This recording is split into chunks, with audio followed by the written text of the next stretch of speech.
These are the stories we share around the dinner table, tell in front of the campfire, and listen to on our porch.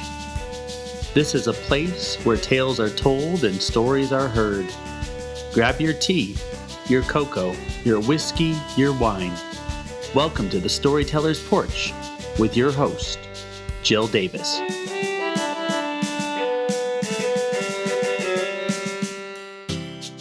Welcome to the Storyteller's Porch. I'm so glad you're here. This is our initial podcast. This is the one where I get to introduce you to who we are, why we are here, and why you will want to come back and listen to every episode. I'm just really glad you're here. I'm Jill Davis, and I am the host of the Storyteller's Porch podcast. I want to use this episode, whether you're listening to it as we're just starting out or listening to it down the road several years and you've already listened to some of our other stories, to take the time to tell you why we created this, how we created it, and who we are. I have loved stories my entire life. As a little girl, I grew up in the foothills of the Rocky Mountains. I was born and raised in Colorado Springs in the shadow of Pikes Peak. My dad was a business owner, which meant he was self-employed before entrepreneurship was even a thing. He ran a small business, a construction company, and in its heyday, it had over 150 employees. So he was pretty busy. My mom was a stay-at-home mom, as most moms were back in that day. But she was more of a go, go, go mom than a stay-in-the-home mom. She helped my dad build his business and had her days filled with life, business, and kids. When I was born, there were 6 children at home. I was the baby, and in a home that busy and that big with a dad that occupied, and a mom who had a very full life, well, I got to spend a lot of time on my own. And that is where my love of stories began. My first stories were about fairies and elves and gremlins, and I found them in my mountains that wandered the woods.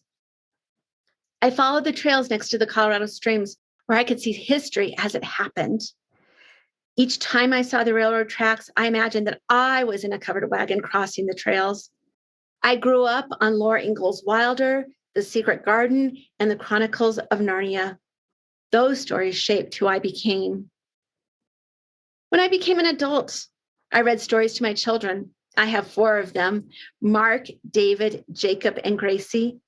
When they were little, I would read them stories. We had so much fun reading them, and then creating them, and then retelling them, and then writing them, and then they would read the stories back to me. As I got older and they got older, I found a way to listen to my own stories. I had always been a reader, but as a mom, it was really hard for me to sit down and read. For some reason, I fell asleep every time I sat down. Imagine that with 4 kids. So I ended up listening to stories on audio, or back then, books on tape, because yes, I had a Walkman with a headset, and I checked out the books in the library on cassette tape.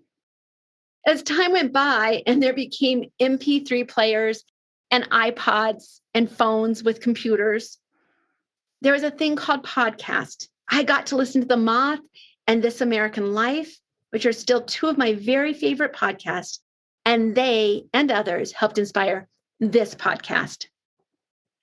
My next step in storytelling was to become a speaker and a speaker coach. I coach people into telling their best stories. It was more of a business on how to tell your story to promote your business, but they were still stories. Then I was invited to be the lead speaker coach for TEDx in our community. TEDx is a great place to hear lots of stories.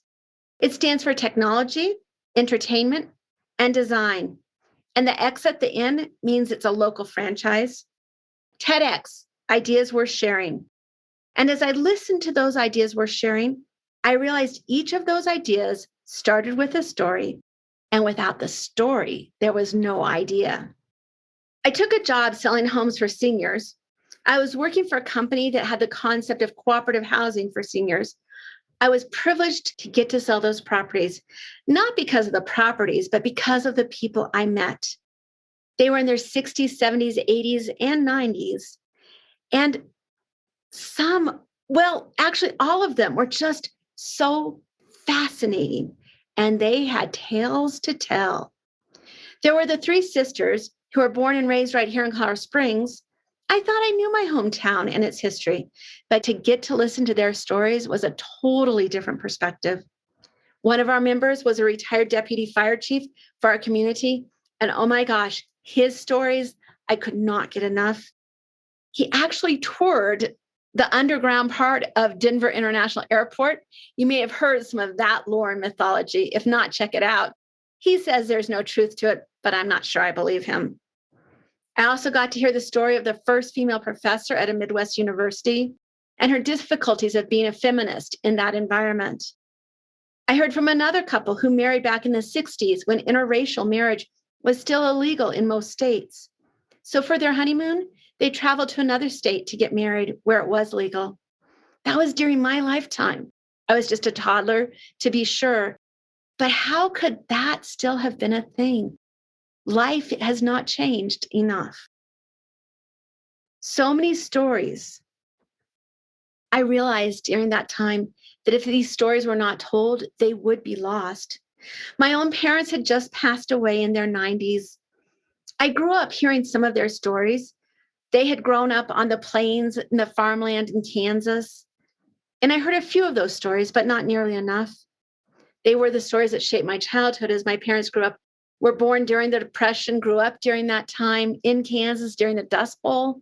Their stories of the 40s, 50s, and 60s. I heard them, however, as a child hears their parents tell stories.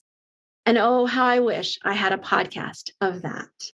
So this, the Storyteller's Porch podcast, is my effort, my concept to share all of those personal stories for now, for legacy, to remember, and to create.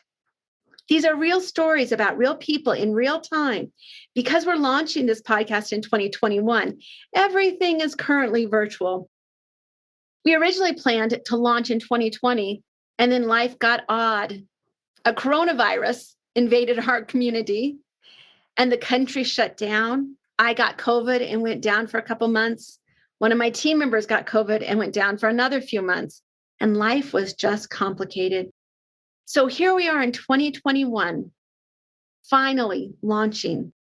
Each of our stories is a personal story. We record on a virtual porch right now. And because it is virtual, you may hear in the background some construction noises, some dogs coming into the room or kitties purring, children chatting. Because we are real people with real stories and real lives to share with you. And it is my delight to get to be your host. I spent a lot of my adult life in the South, and in the South, there's lots of porch and lots of stories, but you never come to the porch without a drink. So you'll hear each of our speakers share what their favorite beverage is. Typically, my favorite one is water because I'm in Colorado, which is, semi-arid desert. But there might be a few other choices that show up. Each of our speakers has their own, which makes them who they are. It's a wonderful, wonderful place to visit this porch. So I want to challenge you to grab your cocoa, your whiskey, your wine, or whatever you like to drink, your iced tea, your sweet tea, your not sweet tea, your Coke, your Pepsi, your soda, your vodka, whatever. Come join us on the porch each week as we share with you a story, a personal story, live recorded for you, a story that has collective impact. And I'd love to hear yours. If you decide you don't want to share your story here on the porch, please share it with someone because your story is important and we are the stories we tell. I'll see you next time on the porch.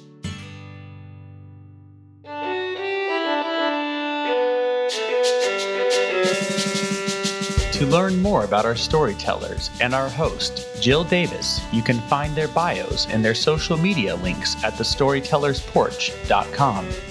To make sure you hear every story with us on the porch, follow us on Apple Podcast, Spotify, Google Podcast, Stitcher, and wherever you hear your favorite shows. We'll see you next time here on the porch, where I'll be drinking some iced coffee and cream. What drink will you bring?